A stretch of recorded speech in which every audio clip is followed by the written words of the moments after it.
செய்திகளை வெளியிடுவது உண்மையிலேயே பத்திரிகை தர்மமாக இல்லை.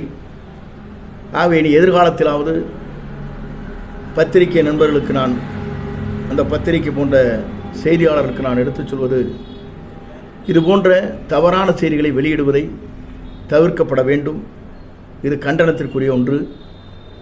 ஆகவே இந்த செய்தியை கண்டனமாக நான் இதை கண்டிக்கிறேன் என்ற முறையில் என்னுடைய கண்டனத்தை தெரிவித்துக் கொள்வதோடு, இனிபோன்ற செய்திகளை இனி எதிர்காலத்தில் பத்திரிகையாளர்கள் வெளியிடுவதை பத்திரிகை தர்மம் என்ற முறையில் தவிர்க்கப்பட வேண்டும் என்பதை இந்த நேரத்திலே பணிவன்போடு அனைவருக்கும் வேண்டுதலாக, இயக்கத்திலே இருக்கிற கோடான கோடி தொண்டர்களுடைய இதய துடிப்பிலே வாழ்ந்து கொண்டிருக்கிற இந்த இயக்கத்திற்கு நான் தூணாக நின்று பணியாற்றி வருகிறேன் என்பதை தெரிவித்துக் கொள்கிறேன்.